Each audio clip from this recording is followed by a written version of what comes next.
The machines hissed and clicked beside my son's broken body. ICU lighting doesn't flicker, but it still feels like a horror movie set. Cold, sterile, too bright for what should have been a quiet hell. The doctor's voice was robotic. Minimal chance of regaining consciousness. I nodded. Not because I accepted it, because I couldn't think of anything else to do. My wife squeezed my arm. "I'll get us something from the cafeteria." Her touch lingered. Too light, too fast. The door shut behind her. Silence.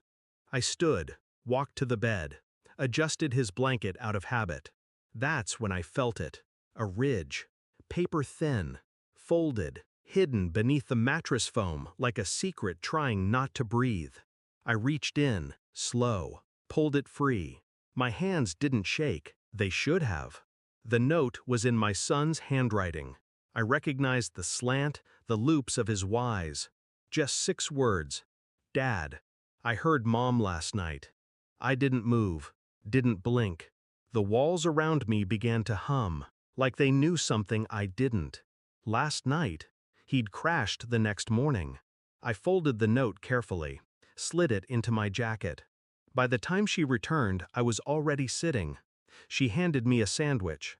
They had turkey. Her smile was thin, too rehearsed. I watched her eat, observed every blink, every moment her fork paused mid-air, like she was choosing a lie. "I need some air," I said. She didn't stop me. Why would she? She thought I was grieving. I was, but not the way she assumed. I started with her phone. She'd left it charging in the kitchen drawer 2 nights ago. Password was our anniversary. So poetic. Deleted messages aren't really deleted.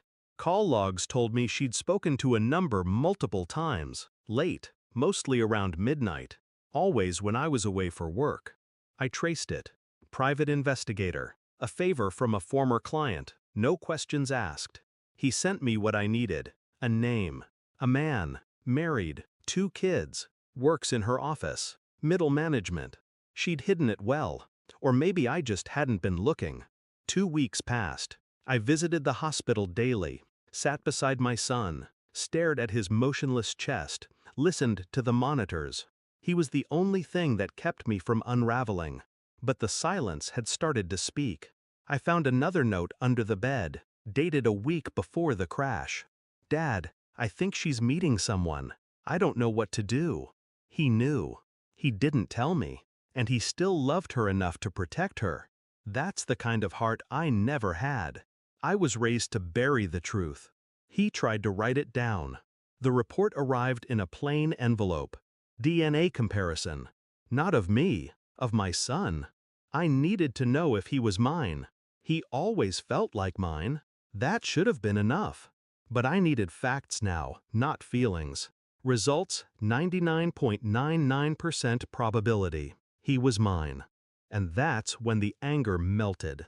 It wasn't about betrayal anymore. It was about theft. She had stolen something sacred, his trust, his childhood peace.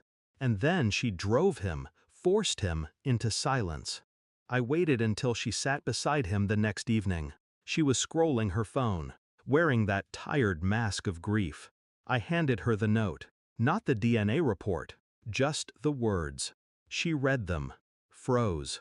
Her lips parted, but no sound. She looked at me. I didn't blink. She whispered, "You went through his things?" Wrong response. I stood up, leaned in.